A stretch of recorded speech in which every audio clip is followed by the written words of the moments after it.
దేవుని నామానికి మహిమ కలుగును గాక. మరొకసారి దైవజనులైనటువంటి మీ అందరికీ, దైవజనురాలందరూ మీ అందరికీ ప్రత్యేకమైనటువంటి వందనాలు తెలియజేస్తా ఉన్నాం.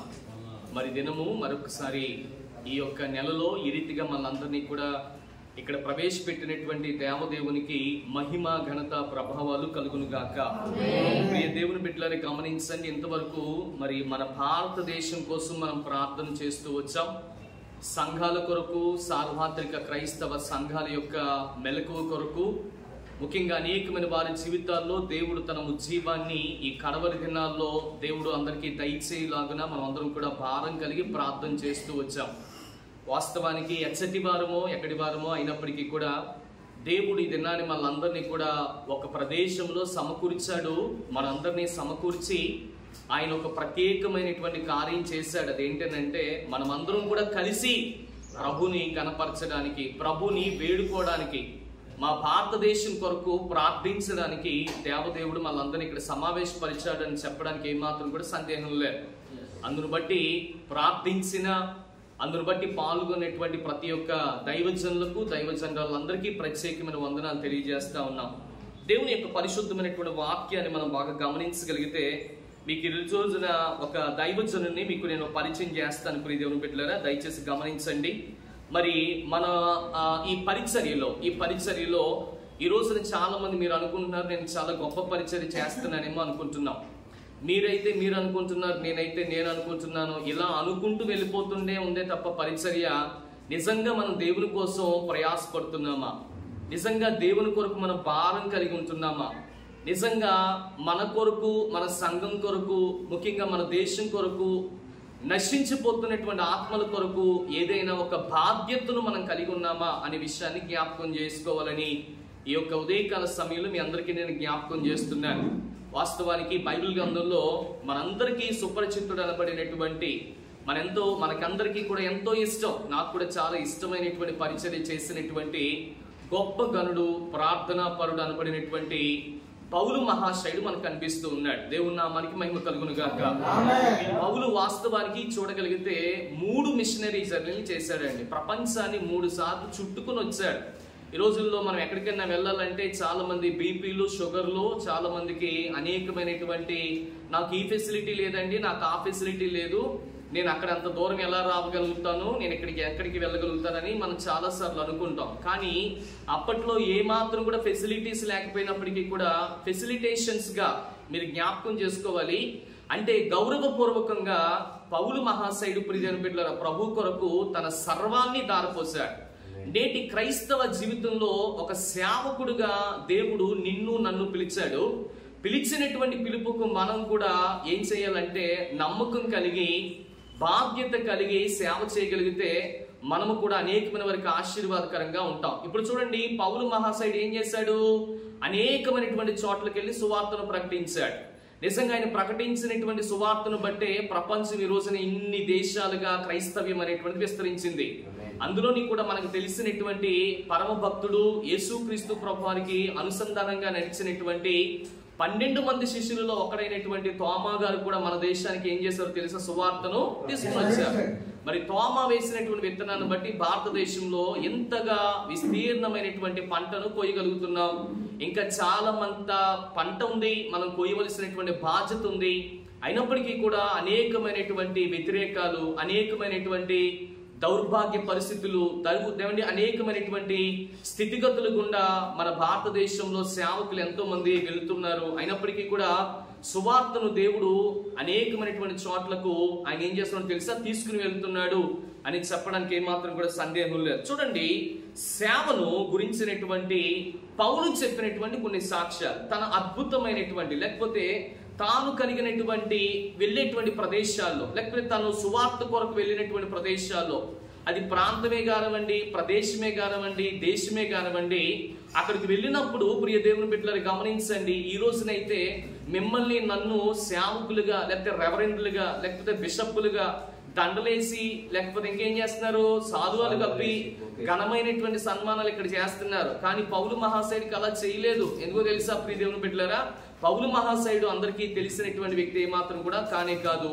కానీ సువార్త విషయంలో దేవుని తరువాత నిజంగా చెప్పగలిగితే నాకు తెలిసి యేసుక్రీస్తు ప్రభు వారు కూడా అంత సువార్త చేయలేదు. అవునా కదంటారా? అంత సువార్తను చేసినటువంటి గొప్ప గనుడు, మనం అందరూ గర్వించేటువంటి గొప్ప నావికుడు, నావికుడుగా క్రైస్తవ దేశంలో లేకపోతే క్రైస్తవ నాయకులుగా ఈ రోజున మనమందరం కూడా ఉంటున్నాము. మనందరికీ కూడా ఒక ప్రత్యేకమైనటువంటి నాందిని పలికినటువంటి నాయకుడిగా మనకి పౌలు మహాశయుడు కనిపిస్తున్నాడు.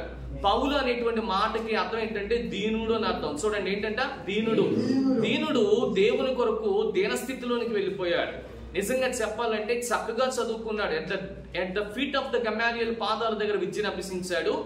ఆ దినాల్లో ఒక చక్కటి యూనివర్సిటీలో ఒక మంచి విద్యాభ్యాసాన్ని పొందినటువంటి పౌలు మహాశయుడు సమస్తాన్ని కూడా పెంటగా ఎంచుకుంటూ సువార్తను మాత్రమే చేత పట్టుకుంటూ అనేకమైనటువంటి చోట్లకి వెళ్ళి ఇంచుమించు 14 సంఘాలను స్థాపించినటువంటి ఘనత ప్రపంచవ్యాప్తంగా ఆయనకు మాత్రమే చెందింది అని ప్రభు పేరిట మనం చేస్తున్నాను. ప్రియదేవుని బిడ్డలారా, ఈ లోకంలో చాలా మందికి బిషప్ గారు అంటే 100 చర్చిలు ఉంటే బిషప్ గారు అంటారు. వాస్తవానికి ప్రియదేవుని బిడ్డలారా 100 చర్చిలు కట్టిన బిషప్ గారే, 100 మంది సేవకులకి సపోర్ట్ చేసిన బిషప్ గారే. కానీ నిజంగా చెప్పాలంటే మన సేవలు అంతంత మాత్రమే ఉంటున్నాయి. అలా అని నేను ఎవరిని కించపరచడం లేదు ప్రియదేవుని బిడ్డలారా. వారు సేవ చేస్తున్నారు. వారు ఎలా సేవ చేస్తున్నారు అని అంటే వాస్తవానికి అలనాటి భక్తులు అనబడినటువంటి పౌలు మహాశయుని చూసే మనం కూడా సేవని మనం నేర్చుకోవలసినటువంటి వారంగా ఉన్నాం. దేవుని పరిశుద్ధమైన వాక్య గ్రంథంలో చూడగలిగితే పౌలు 2వ కొరింథీయులకు రాసిన పత్రిక 11వ అధ్యాయము 23వ వచనంలో ఒక చక్కటి మాట పలుకుతారు. చెప్పండి. వారు క్రీస్తు పరిచారకుడా వారిని వలె మాట్లాడుతున్నారు, నేను మరి ఎక్కువగా క్రీస్తు పరిచారకుడును.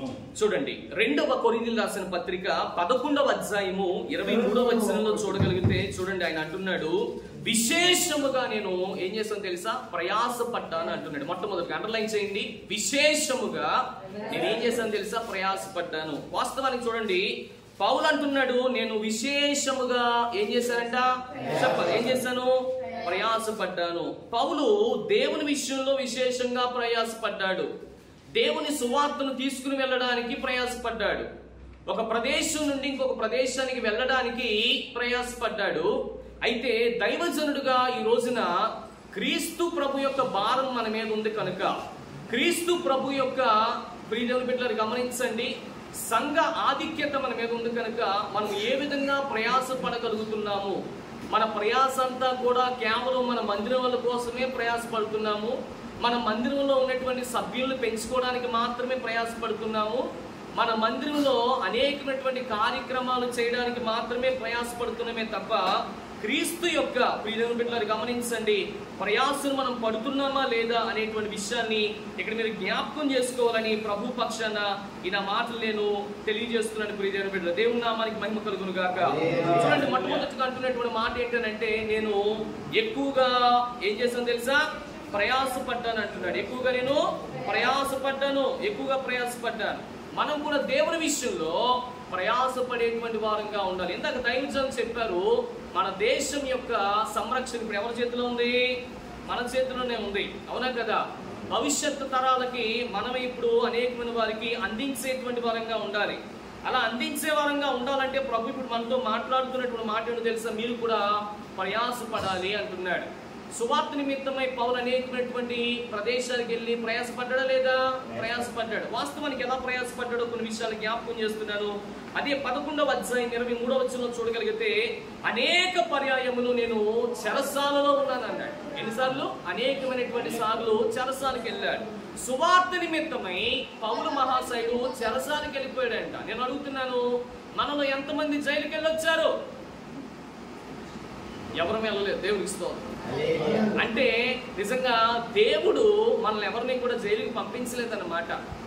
అంటే దీన్ని బట్టి మనకు అర్థమవుతుంది అంటే మనం చాలా కదండి, చాలా చక్కగా శాంతిగా ఎవరి జోలికి వెళ్లకుండా, ఎవరిని పల్లెత్తి మాట అనకుండా చాలా కాముగా మనం ఏం చేస్తాం తెలుసా, సువార్తం చేస్తున్నాం. అవునా కదా? అందుకనే మనం ఎవరిని జైల్లో పెట్టలేదు. కానీ పౌలు మహాశయుడు అంటే ఆ దినాల్లో అనేకమైనటువంటి సార్లు లెక్కలేదంట, అనేకమైన సార్లు ఎక్కడికి వెళ్ళాడు, చెరసాలలోకి వెళ్ళిపోయాడు, లోపలికి వెళ్ళిపోయాడు, లోపల వేసేసారు. బాగా విన్నారు. కనీసం మన యొక్క జీవితానికి ఎప్పుడైనా స్టేషన్కి వెళ్ళావా అని అంటే స్టేషన్ కూడా దేవుడు పంపించలేదు, దేవునికి స్తోత్రం.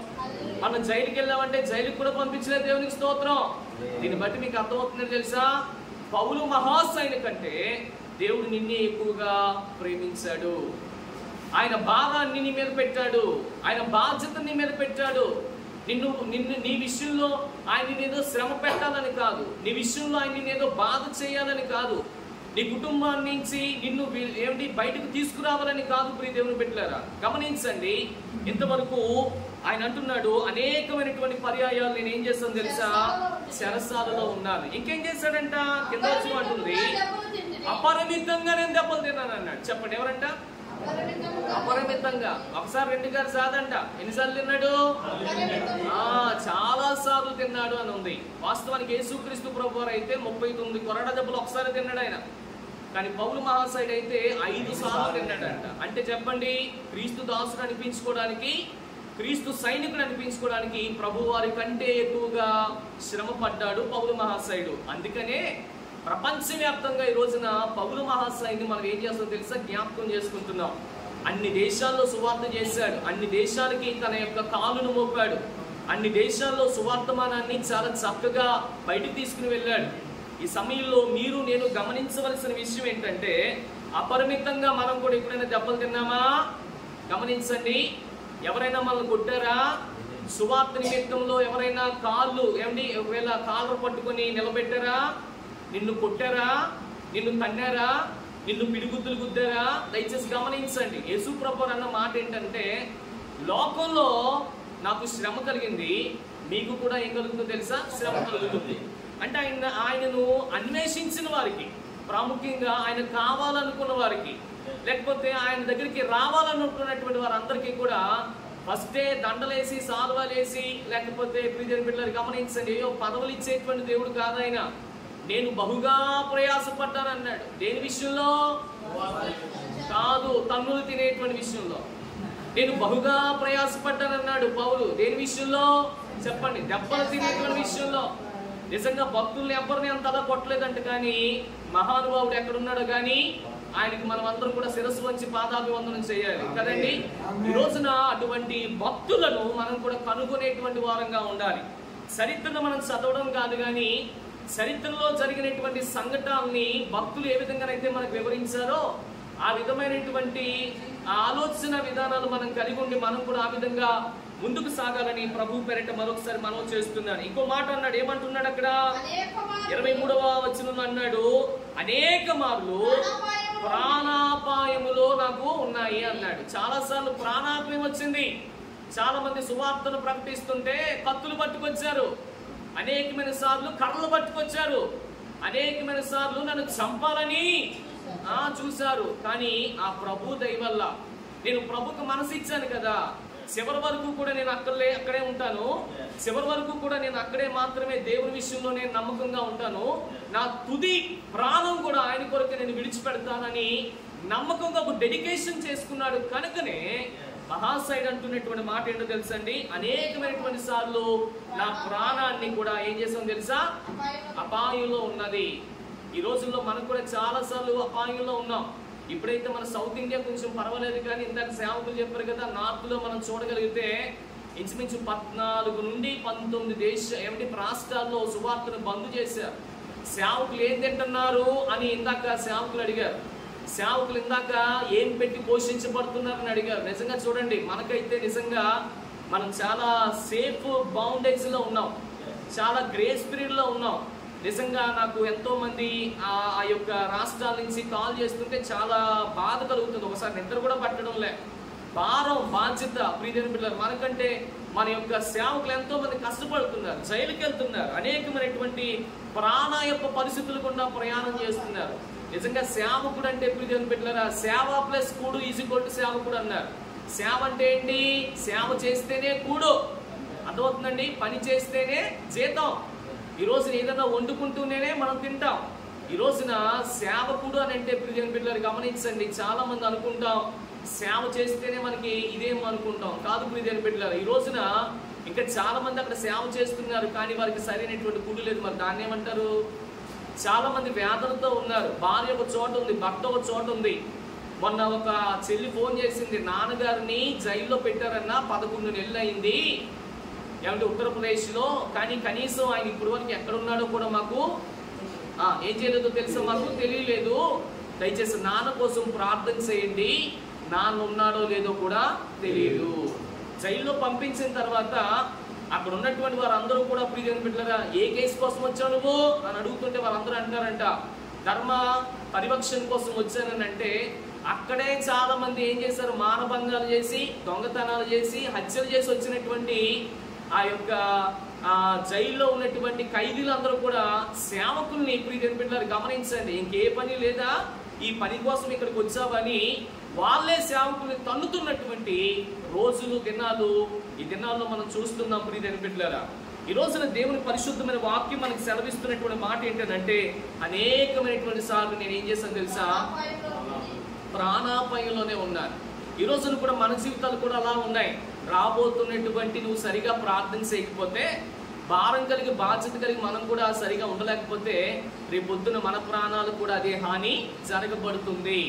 అయితే ఈ రోజున మీరు గమనించండి, ఇప్పుడు పౌలు మహాశయుడికి ఆ సమయంలో ఉన్నటువంటి ప్రాణాయాప స్థితులు ఉన్నాయి కదా, ఇప్పుడు మనకు కూడా అదే ప్రాణాయాప స్థితులు కలుగుతున్నాయి. అంటే దాన్ని బట్టి అర్థం చేసుకోగలిగితే, మనకంటే పౌలు మహాశయుని యొక్క కాలంలోనే చాలా విపరీతమైనటువంటి బాధలను ఆయన అనుభవించాడు.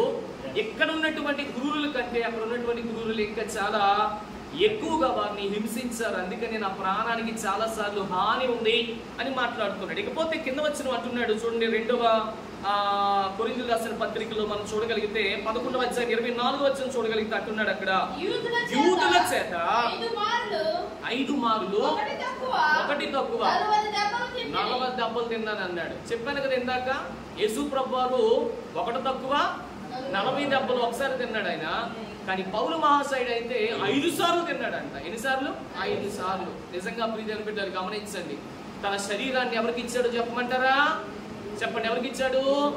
దేవునికి సమర్పించాడు. సజీవ యాగముగా మీ శరీరములను దేవునికి సమర్పించండి అన్నాడు. ఈ రోజున చాలా మంది మన శరీరాలను సుఖపెట్టుకునేటువంటి వారంగా ఉంటుందేమో, ప్రార్థించవలసినటువంటి సమయంలో ప్రార్థించలేకపోతున్నామేమో, ఏడవలసినటువంటి సమయంలో ఏడవలేకపోతున్నామేమో, భారతదేశం కొరకు, ప్రజల కొరకు, నశించిపోతున్నటువంటి ఆత్మల కొరకు మనం రోషము కలిగి, పౌరుషం కలిగి జీవించలేకపోతున్నామేమో.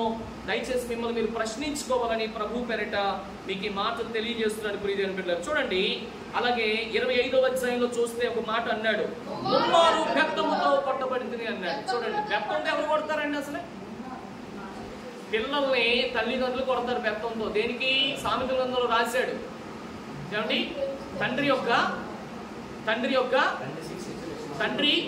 చెప్పాలి, తండ్రి కొట్టాలి. కొడితేనే కుమారుడు ఏమవుతాడు తెలుసా? లోపడతాడు. కానీ నిజంగా తండ్రి కొట్టలేదు ఎవరిని? పౌల్ని. అంటే ఎవరు? దేవుడు కొట్టలేదు. కానీ కదండి, ప్రజల చేత ఆయన అంతటా ఆయన ఏం చేస్తున్నాడు తెలుసా? కొట్టించుకున్నాడు. కావాలని కొట్టించుకోలేదు.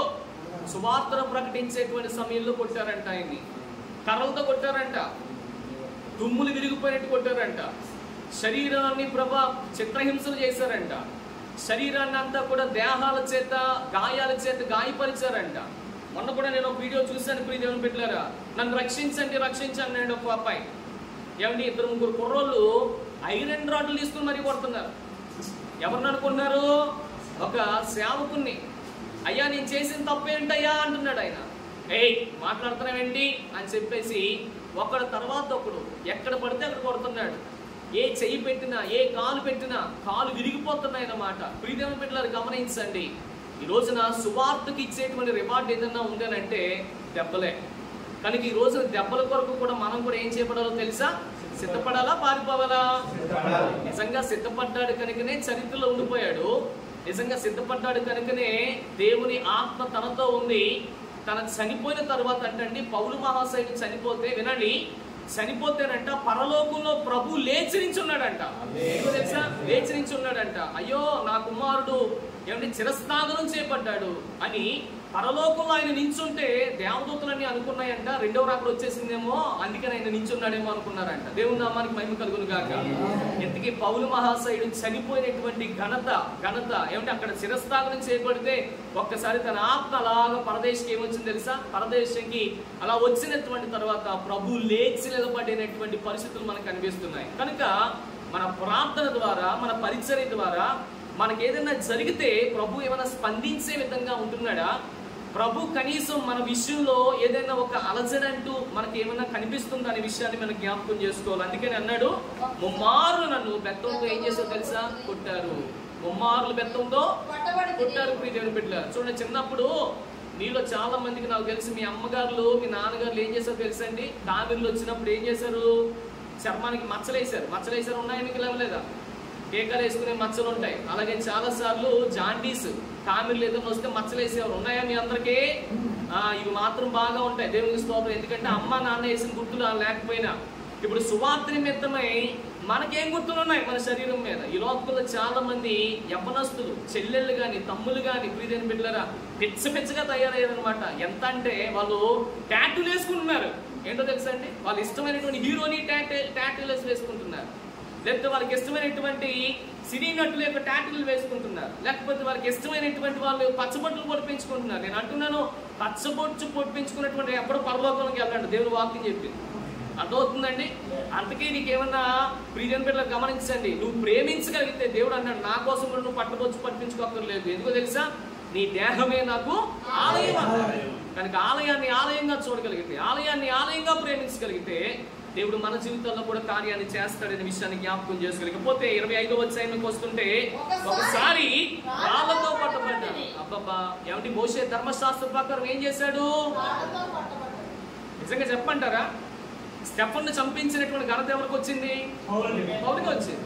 రాళ్లతో కూడా చంపించాడు కదండి. ఆయన రాళ్లతో కొట్టి పడుతుంటే స్టెఫన్ గుర్తొచ్చాడంట. ప్రభువా, స్టెఫన్ ఆత్మను మరొకసారి నాకు దయచేసినందుకు నీకు వందనాలు ప్రభువా, తెలియక నేను ఆ రోజున తప్పు చేశాను. ఈ రోజున ఆ యొక్క సేవకుడు ఎంత క్షోభించాడో, ఏమంటే మరణిస్తున్నటువంటి సమయంలో ఆ సేవకుడు ఎంత బాధపడ్డాడో ఆయన ఈ రోజు నాకు తెలిసింది. ఈ రోజున సువార్త యొక్క భారం నాకు తెలిసింది, బాధ్యత నాకు తెలిసింది నాయన అని రాళ్ళు కొడుతూ ఉంటే అక్కడి నుంచి తప్పించుకోవడం రాకుండా దేవుని కొరకు కేవలం ప్రియదేవుని బిడ్డలారు గమనించండి, భక్తుల యొక్క ఏమిటి ఉద్దేశాల ప్రకారము పౌలు మహాశయుడు అక్కడ మాత్రం ఉండిపోయాడంట. మోషే ధర్మశాస్త్రాన్ని తీసుకుని వచ్చినటువంటి వాడే, అనేకమైన వారి మీద రాళ్ళను దూకిన వాడే ఈ రోజు ఏమైపోయాడో చెప్పమంటారా? రాళ్లకు బానిస అయిపోయాడు. ఏమండి, రాళ్లకు ఎందుకు బానిస అయ్యాడు అనే విషయాన్ని చూడగలిగితే రాళ్ల చేత బంధించబడ్డాడు. చూసారా? రాళ్ల చేత బంధించబడ్డాడు. కనుక ఇక్కడ రాళ్లతో కూడా ఆయనని కొట్టినట్లు పరిశుద్ధ గ్రంథంలో మనం చూడగలుగుతున్నాం 25వ అధ్యాయంలో. ఇకపోతే ఆ 25వ అధ్యాయంలో కింద చూడగలిగితే ముమ్మారు వాడ పగిలి శ్రమలు పడ్డాను. చూడండి, వాళ్ళు ఎవరన్నా ప్రయాణం చేశారా? దేవునికి స్తోత్రం. చేయలేదా? అవును. ఎందుకు చేస్తాం మనం? ఇప్పుడు మనకి కార్లు ఉన్నాయి, ఇప్పుడు మనకి ఏమున్నాయి? వాటర్ సైకిల్ ఉన్నాయి, ఇంకా మనకి ట్రైన్స్ ఉన్నాయి, ఇంకా మనకి ఏమున్నాయి? లైట్స్ ఉన్నాయి. ఇవే ఎక్కుతామే తప్ప సువార్త కోసం ఎప్పుడు కూడా మనం దేనికి ఎక్కం? వాళ్ళు ఎక్కం. ఎందుకంటే అటువంటి ఫెసిలిటీ ఆ టైంలో పౌలుకి లేదు కనుక ఆయన ఎలా వెళ్ళాడో చెప్పమంటారు? వాడలెక్కి వెళ్ళాడంట. ఒక రోజున వాడ మధ్యలో ఉండిపోయాడంట. చూడండి, సముద్రానికి మధ్యలో ఉండిపోయాడు. సముద్రానికి మధ్యలో ఉండిపోయి, బాగా వినండి, సముద్రానికి మధ్యలో ఉండిపోతే ఆ వాడ పగిలిపోయింది. పగిలిపోయినటువంటి చెక్క మీద అలా ఉండిపోయాడంట. నిజంగా చెప్పాలంటే మనకు ఉన్నటువంటి ఉష్ణోగ్రత కంటే సముద్రంలో ఉన్నటువంటి ఉష్ణోగ్రత చాలా తీవ్రంగా ఉంటుంది. రాత్రికాల సమయంలో చాలా భయాందోళన కనిపిస్తుంది. నిజంగా అక్కడ ఉన్నటువంటి సముద్రంలో ఉన్నటువంటి వాడ పగిలిపోతేనంటండి, ఆ వాడ పగిలిపోయినటువంటి ఒక చెక్కను ఆధారం చేసుకుంటూ 3 రోజులు, చెప్పండి ఎన్ని రోజులు? 3 రోజులు ఆ చెక్కనే పట్టుకుంటూ, ఆ చెక్కనే కౌగులించుకుంటూ అలాగనే ఉండిపోయాడంట. ఏమండి, కనీసం వేయడానికి ఒక తెప్పలేదు, రావడానికి ఎవరు కూడా సహకరించేటువంటి పరిస్థితులు లేదు. ఒకవేళ గట్టిగా గాలేస్తే, ఒకవేళ ఏదైనా సముద్రంలో ఆ వేవ్స్ని బట్టి, ఆ కెరటాలను బట్టి అలా రావాలి. ఎక్కడో మధ్యలో ఉండిపోయినటువంటి ఆ యొక్క ఎవరు చెప్పండి, చెప్పాలి ఎవరు? పౌలు ఇంచుమించు ప్రియమైన బిడ్డలారా గమనించండి, 3 రోజుల తర్వాత అవతలకు వచ్చాడంట. మధ్యలో పడిపోయినటువంటి వాడు 3 రోజుల తర్వాత వచ్చాడంట. అంటే 3 రోజులు ఏం చేశాడు? ఉపవాసం చేశాడు. 3 రోజులు ఏం చేశాడు? భారం కలిగే ఉన్నాడు. 3 రోజులు ఏం చేశాడు చెప్పాలి కదండి. ఒక చక్కటి సాక్ష్యం కలిగి ఉన్నాడు. ఎందుకు వచ్చింది నా తిప్పలో? ఎందుకు వచ్చింది? మా నాన్న పిలుస్తున్నాడు, 2 వాడలు కలిగినటువంటి చెప్పండి మంచి చెప్పాలి ఐశ్వర్యవంతుడు నాకు ఎందుకు వచ్చిందని సేవను వదిలేసి వెళ్ళిపోలేదు. అర్థమవుతుందండి? నేను మంచి యూనివర్సిటీలో చదివాను. అంటే ఫీట్ ఆఫ్ గమాలియల్ పాదాల దగ్గర విద్యను అభ్యసించాను. ఇప్పుడు ఈ పరంగా వెళ్తే నాకు మంచి నాకు అందులో ఏముంది చెప్పాలి, ఏముంది? మెంబర్షిప్ ఉంది నాకు. అంత మాత్రమే కాకుండా సినగోగులో మనోడు, సినగోగ్ అనేటువంటి ఒక ప్రత్యేకమైనటువంటి ఆర్గనైజేషన్, క్రైస్తవ ఆర్గనైజేషన్ లో మనోడు మంచి ఫిలాసఫర్ గా ఉన్నాడు. చాలా చాలా పదవులు ఉన్నాయి. అయినప్పటికీ కూడా వాటన్నింటినీ పక్కన పెట్టి పెంటగా ఎంచి సువార్తను మాత్రమే దేవుడి చేత ఎన్నుకొని చేయబడ్డాడు. సువార్తను మాత్రమే ముందుకు తీసుకుని వెళ్ళాడు. ప్రియ దేవుని బిడ్డలారా, దేవుని నామానికి మహిమ కలుగును గాక. కనుక ఆ రోజున చేసినటువంటి సువార్త సునాదమే ఈ రోజున మన క్రైస్తవ జీవితానికి ఒక ప్రత్యేకమైనటువంటి ఆదర్శప్రాయంగా నిలిచిందని చెప్పడానికి ఏమాత్రం కూడా సందేహం లేదు. అనేకమైన సార్లు ఏం చేయబడ్డాడు చెప్పండి? వాడ పగిలిందంట. వాడ పగిలింది. వాడ పగిలితే నిజంగా చెప్పండి, నువ్వు నేను వాడ పగిలిపోయింది అనుకోండి, చెప్పండి నిజంగా చెప్పండి, ఎంతమందికి ఈత వచ్చు మీలో? నాకు రాదండి. చాలాసార్లు మా ఫ్రెండ్స్ అనేవారు, ఈత కొడదాం అనుకోరు. బాబు ఏదన్నా చెప్పండి కొడతాను, కానీ నాకు ఈత రాదనేవారు. బాగా వినాలి, వినాలి, వినాలి, వినాలి. దేవునికి స్తోత్రం. ప్రియమైన బిడ్డ, కనుక మీలో చాలా మందికి భయం నీళ్ళంటే, అవునా కదా? గట్టిగా తలకు స్నానం చేసినప్పుడు 4 చెంబులు నీళ్ళు టపటపని వేసుకున్నాడు, మనకు ఊపిరాడదు. అలాంటిది గమనించండి, పౌలు మహాశయుడు ఎక్కడ ఉన్నాడు ఇప్పుడు? సముద్రంలో ఉన్నాడు. చిన్న స్లిప్ అయిందనుకోండి లోపలికి వెళ్ళిపోతాడు అంతే. బాగా వినండి, లోపల ఉన్నటువంటి తిమింగాలు, లోపల ఉన్నటువంటి ఇంకా చాలా చాలా చేపలు ఆయన ఎంత బాధించుంటాయి, ఎంత వేధించుంటాయి. ఒకసారి ఆలోచించండి. మనిషి అంత ఉన్నటువంటి చెక్క మీద పడుకొని 3 రోజులు వచ్చేసాడంటే అయ్యగారు దేవునికి స్తోత్రం. భారం ఏంటో తెలుసా? ప్రభా బ్రతికితే నీ సేవ చేస్తాను, బ్రతికితే నన్ను నీ సేవకునిగా నన్ను మరొకసారి జ్ఞాపకం చేసుకోండి, ఇంకా చాలా సేవ ఉంది నాయనా, నన్ను ఒకసారి జ్ఞాపకం చేసుకోండి అని దేవుని పట్ల భారం కలిగి బాధ్యత కలిగి ప్రియమైన బిడ్డల ముందుకు వెళ్ళాడు అనే విషయాన్ని జ్ఞాపకం చేస్తున్నాను. ఇకపోతే మూడోదిగా అక్కడ వాక్యాన్ని చూడగలిగితే రాత్రి పగళ్ళు సముద్రంలో గడిపేశాడు. అక్కడే ఉంది, సముద్రంలోనే గడిపాడంట, రాత్రి కానీ పగలు కానీ. మనం చాలా సార్లు ప్రియమైన బిడ్డల రాత్రి పగలు గడపడానికి ఇబ్బంది పడిపోతూ ఉంటాం. గడిచినటువంటి మీకు అందరికీ తెలుసు, గడిచినటువంటి 3 నెలలు 4 నెలల నుంచి కూడా మనం ఆన్లైన్ ప్రేయరే చేస్తున్నాం, అవునా కదా? అవునా? మీలో చాలా మంది తెలుసు, మొన్నటి వరకు మార్నింగ్ పెట్టాం, కానీ గత 3-4 నెలల నుంచి రాత్రి మాత్రమే ప్రార్థన చేస్తాం. మీకు విషయం చెప్పమంటారా? ఇప్పుడు వచ్చిన వారి కంటే రాత్రి వచ్చిన వారు ఎక్కువ మంది ఉన్నారు. ఎందుకో తెలుసా? రాత్రి అంతా ప్రభు కోసం మరి ఏం చేస్తారో తెలుసా? శ్రమ పడ్డారు. చాలాసార్లు మీరు కూడా శ్రమ పడుతున్నారు, ఉదయం అంతా వెళ్తున్నారు, కానీ రాత్రి అంతా ప్రయాసపడి అలసిపోయి ఏమిటి ప్రియమైన బిడ్డలారా సొలసి మీ శరీరాలని ఏం చేసుకున్నారో తెలుసా? ఒకవేళ బాలేదు కాబట్టి ఆ విధమైనటువంటి పరిస్థితుల్లో గుండా మీరు వెళ్తున్నారు. కానీ ఎక్కువగా మనమంతా కూడా శ్రమ పడవలసింది ఎప్పుడనంటే ఉదయం కాదంట, రాత్రి అంతా. అందుకని యేసుక్రీస్తు ప్రభువు ఉదయం అంతా శ్రమ పడ్డాడు, రాత్రి మరలా వచ్చేటువంటి ఉదయానికి ఛార్జింగ్ పెట్టుకున్నాడు, అవునా కదా? దేనికోసం దేనికోసం? రాబోతున్నటువంటి పరిచర్య కోసం. ఆ మరుసటి రోజు జరుగుతున్నటువంటి దయ్యాలను వెళ్ళగొట్టే విషయంలో కానీ, లేకపోతే స్వస్థపరిచేటువంటి విషయంలో కానీ, ఇంకా చాలా చాలా విషయాల్లో ప్రభు ఏం చేశాడో తెలుసా? ఆ రాత్రంతా కూడా ప్రయాసపడి ప్రార్థన చేశాడు. కనుక ప్రభుని ఆశ్రయిస్తున్న నీవు, ప్రభుకి ప్రార్థిస్తున్న నీవు, లేదా ప్రభు యొక్క సేవలో నిమగ్నుడుగా సంఘాన్ని స్థాపించి సంఘాన్ని నడుపుతున్నటువంటి నీవు కూడా ప్రభు యేసుని తలుచుకున్నటువంటి విధానం కూడా గుర్తు తెచ్చుకోవాలి. ఎందుకంటున్నానంటే ప్రభు మన కోసం రాత్రంతా శ్రమ పడ్డాడు, మనం కూడా ఆయన కోసం శ్రమ పడవలసినటువంటి వారంగా ఉన్నాము. అందుకని అంటున్నాడు మహాశయుడు, అంటున్నాడు, ఏమంటున్నాడు? రాత్రింబగళ్ళు సముద్రంలోనే ఉండిపోయాను నేను. సముద్రం బాగా వినాలి, కిందకి దిగడానికి ఉండదు. ఆలోచించండి ఒకసారి, ఏదైనా మనకి సడన్ గా ఏదైనా వచ్చింది అనుకోండి, అసలు ఏంటి పరిస్థితి ఏంటి? 3 రోజులు 4 రోజులు అక్కడే ఉన్నాడు అని అంటే ఏంటి పరిస్థితి? తన బట్టల పరిస్థితి ఏంటి? తన యొక్క స్థితి ఏంటి? గమనించండి. ప్రతిరోజు మనం కాలకృత్యాలు తీసుకుంటాం కదా, 3-4 రోజులు కాలకృత్యాలు ఎలా తీర్చుకున్నాడు అసలు? ఆలోచించండి ఒకసారి. ఆలోచించారా? అంటే దేవుని కోసం తను ఎంత ప్రయాసపడ్డాడో ఒకసారి గమనించాలని నేను ప్రభు పెరట ఈ మాటలు తెలియజేస్తున్నాను. కింద వచనంలో చూడగలిగితే అన్నాడు, అనేక పర్యాయాలు ప్రయాణములో, నదుల వలనైన ప్రయాణంలోను, ఆపదలలోను, చూడండి దొంగలమైన ఆపదలోను, నా స్వజనులైనటువంటి ఆపదల్లోను, అన్యజనులైనటువంటి ఆపదల్లోను, పట్టణంలో నాకు ఆపదలు వచ్చాయి అందులోను, అరణ్యంలో ఆపదలు వచ్చాయి అందులోను, సముద్రంలో ఆపదలు వచ్చాయి అందులోను, కపట సహోదరుల యొక్క విషయంలో ఆపదలు వచ్చాయి అందులోను ఉంటాను. చూసారా? నిజంగా మీరు చూడగలిగితే 27వ అధ్యాయం అంటే 26వ వచనం నుండి ఇంచుమించు 27 వచనాలు, ఆ వచనం అంతా కలిగితే ఇంచుమించు 15 రకాలైనటువంటి ఆపదలు వచ్చాయంట. 15 రకాలైనటువంటి ఆపదలు వచ్చాయి. ఎలా వచ్చాయి? ప్రయాణంలో వచ్చింది, నదుల్లో వచ్చింది, ఏమంటే దొంగల వల్ల వచ్చింది, నా సొంత జనుల వల్ల వచ్చింది, ఏమంటే అన్య జనుల వల్ల వచ్చింది, పట్టణాల వల్ల వచ్చింది, అరణ్యముల వల్ల వచ్చింది, సముద్రాల వల్ల వచ్చింది, ఏమంటే కపటమైనటువంటి సహోదరులు నమ్మించిన ఎంతో మంది మోసం చేశారు. ఈ రోజుల్లో చాలా మంది మన సేవకులే మనల్నే మోసం చేసేటువంటి వారుగా ఉన్నారు. నమ్మించినటువంటి కపట మోసములు చేసినటువంటి వారుగా ఉన్నారు. కింద వచ్చిన అంటున్నాడు, ఏమంటున్నాడు తెలుసండి? కష్టముతో వచ్చింది, తరచుగా సాగారంతో కూడా వచ్చింది, ఆకలి దప్పులతో కూడా వచ్చింది, ప్రయాసపడి చూడండి ఉపవాసంతో వచ్చింది, చలితోనూ దిగంబరత్వంతో కూడా వచ్చింది అన్నాడు. చూసారా ఎన్నిసార్లు వచ్చిందంట? 15 వచ్చినాయండి. అదే వచ్చినాయి అంటే మొట్టమొదటి ఆ వచనంలో చూడగలిగితే అక్కడ ఇంచుమించు 10 వచ్చినాయి. దాని పక్క పేసి తిప్పితే మనకు ఒక 5 వచ్చినాయి. అంటే ఇన్ని ప్రయాసలు పడ్డాడు. ఈ రోజున మనం అంటున్నటువంటి మాటలు మీరు బాగా గమనించాలి.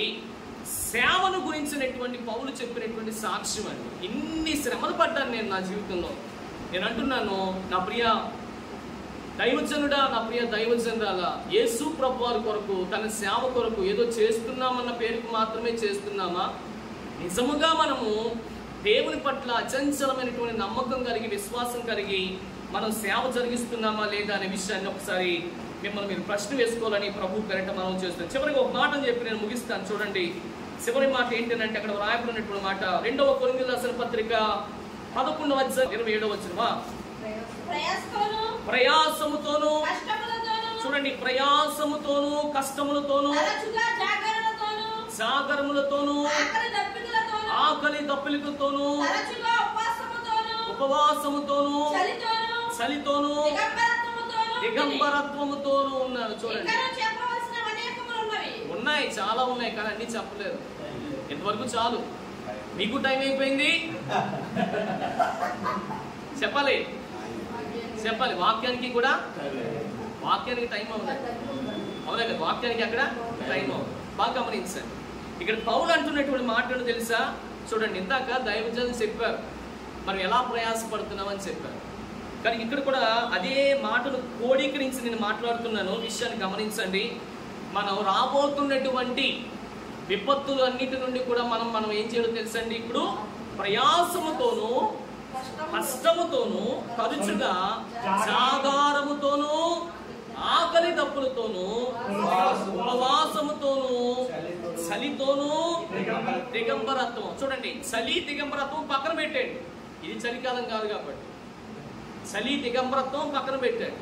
నాకు తెలిసి చెప్పండి, మీకు ఎన్ని బట్టలు ఉన్నాయి? మీకు ఎన్ని బట్టలు ఉన్నాయి ఇంట్లో? నాకు ఇంచుమించు ప్రీతి బిడ్డలారా ఓ 30-40 జతలు ఉంటాయి. అలా ఉంటాయి.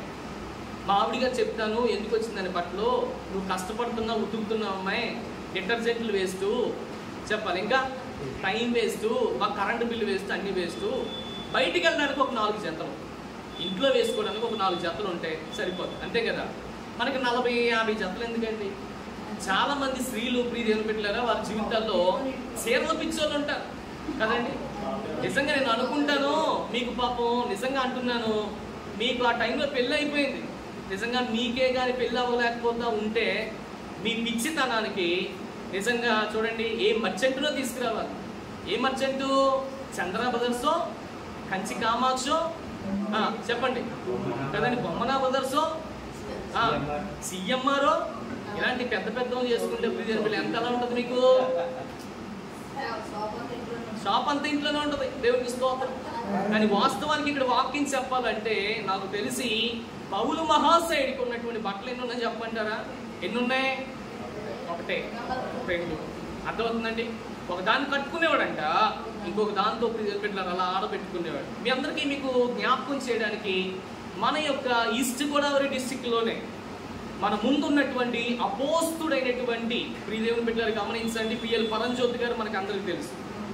నిజంగా గోదావరి గట్టుని దాటి వెళ్ళి తడిచిపోయిన బట్టలతో మళ్ళీ వచ్చి ఆ ఒక్క బట్టతోనే తండ్రి గారు ప్రియదేవుని బిడ్డల సేవ చేశారంట.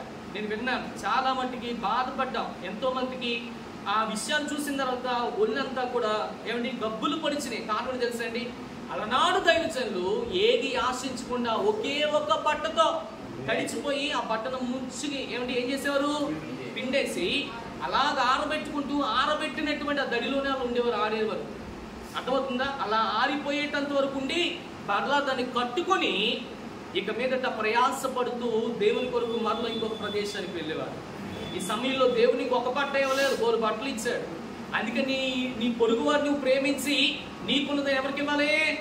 నీ పొరుగు. అసలు దాంట్లో సమస్య లేదు. ఇది మా అమ్మ పెట్టిన చీర, ఇది మా నాన్న కట్టినాడు కనుక ఇది నాకు ఇచ్చింది, ఇది నాకు ఇచ్చాడు, నేను ఇవ్వను అనేటువంటి ఆలోచన కలిగి ఉంటాం. గమనించండి, ఈ లోకంలో నువ్వు ఏది తీసుకెళ్ళవు, కానీ వాస్తవానికి ఇక్కడ చూడగలిగితే చలిలో కానివ్వండి, దిగంబరత్వంలో కానివ్వండి, చలిలో చూడండి. పౌలుకి ఎన్నున్నాయి చెప్పాను? కొన్ని 2 బట్టలు ఉన్నాయి అనుకోండి, ఉదాహరణకి 2 బట్టలు ఉన్నాయి కదండి. ఒక బట్ట అంతా కూడా ఏమైపోయింది?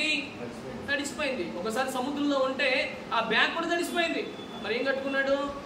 మహానుభావుడు ఆలకించండి మీరందరూ, ఏం కట్టుకున్నాడు కదండి? 2 తడిసిపోయి, అందులోని కూడా చలికాలం, చలి విపరీతంగా వేసేటువంటి కాలం అయినప్పటికీ కూడా దేవుని రాజ్య సువార్త కొరకు తన శరీరాన్ని ఇచ్చేశాడు. దేవుని రాజ్య సువార్త కొరకు తన బట్టలు కూడా దేవుని కోసం దారిపోసాడు. అందుకనే ఆయన చనిపోయినప్పుడు ప్రభు లేచి నిలబడ్డాడు. దేవుని సమయంలో దేవుని వాక్యాన్ని ముగింపులోకి వచ్చాను. ప్రియ దేవుని పెట్టారా, అక్కడ అంటున్నటువంటి ఒకే ఒక మాట నేను జ్ఞాపకం చేస్తాను. ప్రయాసముతోనూ కష్టముతోనూ తరచుగా జాగారముతోనూ ఆకలితోనూ తరచుగా ఉపవాసం ఉన్నాను. చూడండి ఎన్ని ఉన్నాయో చెప్పండి. ప్రయాసము, కష్టము, జాగరణ, ఆకలి దప్పికలు. ఎన్ని ఉన్నాయి? ఉపవాసం ఎన్ని ఉన్నాయి? 5 ఉన్నాయి. బాగా విన్నారు. ఈ 5 నువ్వు దేనికి సంబంధించిన దానివి, నువ్వు దేనికి సంబంధించిన వాడివి. సేవ అంటే ప్రియని పెట్టేది 5 కూడా ఉండాలి. సేవ అయితే ఇంకా విడిచిపెట్టినటువంటి ఆ యొక్క చలి, దానితో పాటు ఉన్నటువంటి దిగంబరత్వం కూడా ఉండేటువంటి వారుగా ఉండాలి. కానీ ఇంచుమించు 7 విషయాలు అక్కడ చెప్పాడు. ఈ 7 విషయాల్లో కూడా పౌలు ఏం చెప్పాడు చెప్పమంటారా ప్రియని బిడ్డలారా? నేను సిద్ధంగా ఉన్నాను. అలా సిద్ధపడ్డాడు కనుకనే ప్రపంచంలో 3 యాత్రలు చేశాడు. చరిత్రలో అలా నిలిచిపోయాడు. మన బైబిల్ పక్కకు తిప్పగలిగితే ఏమంటే పౌలు చేసినటువంటి 3 మిషనరీ యాత్రలు మనకు కనిపిస్తున్నాయి. నిజంగా చెప్పాలంటే పౌలు మహాశయునికి పాదాభివందనం చేయాలి. ఎందుకు తెలుసా? నిజంగా ప్రియని బిడ్డలారా, ఎంతో గొప్ప గనులు ఉన్నారు మన దేశంలో, ఎంతో మంది గొప్ప భక్తులు ఉన్నారు. వారు చేసినటువంటి త్యాగపూరితమైనటువంటి సేవే ఈరోజు నిజంగా చెప్పాలంటే ప్రియని బిడ్డలారా ఈ స్థితిలో ఉన్నాం. నిజంగా అటువంటి వారి యొక్క అభిషేకం మరలా మనం తెచ్చుకోవాలంటే, అలాంటి వారి యొక్క ప్రార్థన ఏమంటే ఆత్మను మరలా మనం కలిగి ఉండాలంటే ఈ రోజున మరలా మనం ఉపవాసం చేయాలి, మనం మరలా జాగారం చేయాలి. మనంతటా మనము రాత్రులు ప్రార్థన చేసే వారంగా ఉండాలి. ఉపవాసాలతో, ప్రార్థనలతో, ఏమంటే ఆకలి దప్పులతో మరలా మనంతటా మనమే పురుగొలిపేటువంటి వారంగా ఉండాలి. ఇందాక దైవజనులు చెప్పారు, మనం వస్తున్నటువంటి ఎలక్షన్స్ కోసం మనం కూడా ఏం చేయాలి తెలుసా? ఈ యొక్క 5 విషయాలు కూడా చేయాలి. ఈ 5 విషయాలు మనం చేసినప్పుడు దేవుడు మన ప్రార్థనని ఆలకిస్తాడు, అనేకమైన వారికి దీవెనకరంగా ఉంచుతాడు. అందుకనే మహాశయుడు అనేటువంటి పౌలు విషయంలో సేవల గురించినటువంటి పౌలు చేసినటువంటి సాక్ష్యం, ఇంత సేవ చేశాడంట.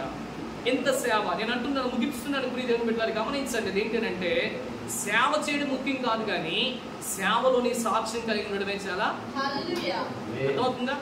కనుక సేవకులుగా మనకి ఎన్ని సంవత్సరాలు చేసేవారు కాదు. మా నాన్న సేవకుడు అండి, మా తాత సేవకుడు, మా ముత్తాత సేవకుడు అని మనం చెప్పుకోవడం కాదు. బాగా వినాలి. అలా అనుకుంటే పౌలుకి తాత లేడు, ముత్తాత లేడు, వాళ్ళు అందరూ ఉన్నారు కానీ వాళ్ళు వ్యాపారాలు చేసుకున్నారు. వాడలు గడించారు కదండి, వాడలు గడించారు. ఒక వాడ కొనాలంటే ఇంచుమించు 2 రాష్ట్రాలను తాకట్టు పెడితే కానీ వచ్చేటువంటి డబ్బు ఈ రోజుల్లో చెప్పాలంటే. కానీ అప్పటికే మనోడు మంచి సౌండ్ పార్టీ, అప్పటికే మనోడు ప్రీతి పెట్టారు. గమనించండి, రోమియా ఏమండి చక్రవర్తుల క్రింద సైన్యాధిపతిగా ద నెంబర్ 1 ఏమండి సైన్యాధిపతిగా పనిచేసేవాడు. బట్ ఎన్ని పక్కన పెట్టేశాడు.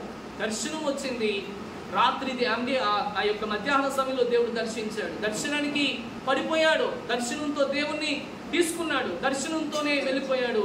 దర్శనం వరకు కూడా చివరిసారిగా మరణిస్తూ ముందుకు సాగిపోయాడు. ఈ రోజుల్లో దేవుని వాక్యాన్ని వింటున్నటువంటి మన విషయంలో మనం తెలుసుకోవాల్సిన విషయం ఏంటంటే, మనం కూడా సేవ చేయడం మాత్రమే కాదు, సేవకు తగినటువంటి సాక్ష్యాన్ని కలిగి ఉండాలని ప్రభు పేరిట మరొకసారి మనం చేస్తే మాటలు ముగిస్తున్నాను.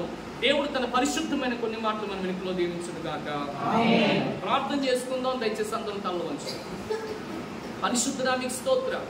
ఇచ్చినటువంటి గొప్ప అవకాశాన్ని బట్టి మీకే వందనాలయ్యా. నువ్వు ఎంతకైనా ఉండదగిన దేవుడు నాయనా, నమ్మదగిన సహాయకుడా నీకు స్తోత్రం. పౌలు కలిగినటువంటి సాక్ష్యాన్ని మీరు మాకు కూడా కలగచేసి, మేము కూడా రోషం కలిగి పౌరుషం కలిగి ఉపవాసముతో తండ్రి మేము కూడా అనేకమైనటువంటి జాగారాలతో అయ్యా మీ పాద సన్నిధిలో కనిపెట్టి ప్రార్థన చేసే గొప్ప తలాంపులను యేసయ్య మీ నామంలో మీకు మాకు అనుగ్రహించమని ప్రార్థిస్తున్నాం. ప్రతి వారిని మీరు దర్శించండి. ఏదో బ్రతుకుతున్నామన్న పేరుకు మాత్రం కాకుండా నాయనా ప్రభా నీ ఆత్మ కలిగి బ్రతకడానికి, నీ యొక్క ఆత్మ కలిగి మేము జీవించడానికి గల కృపను మీరు మాకు మెండుగా అనుగ్రహించమని ప్రార్థిస్తున్నాం. ప్రతి వారి మీద మీ భక్తుల యొక్క అభిషేకాన్ని కుమ్మరించండి నాయన. మరొకసారి ఇప్పుడే నీ ఆత్మాభిషేకాన్ని మాకు దయచేయండి. అలనాటి భక్తులు కలిగినటువంటి ఆత్మాభిషేకాన్ని మీరు మాకు దయచేయండి. అయ్యా మమ్మల్ని నింపండి, అయ్యా మమ్మల్ని మీరు అభిషేకించండి. నీ ఆత్మ చేత మమ్మల్ని కొనిపోనివ్వండి నాయన. అయ్యా నీ సేవ చేసేటువంటి గొప్ప గనులుగా మేము కూడా గొప్ప సాక్ష్యాన్ని కలిగి ఉండే గొప్ప యోగ్యతలు మాకు కలగ చేయమని మహిమా ఘనత ప్రభావాలన్నీ నీకే ఆరోపణ చేస్తూ యేసు ప్రభు వారి పేరిట ప్రార్థన విన్నపాలు సమర్పిస్తూ వేడుకొనుచున్నాము తండ్రి. ఆమేన్. అందరికీ వందనాలు. దేవుడు అందరిని దీవించును. Praise the lord.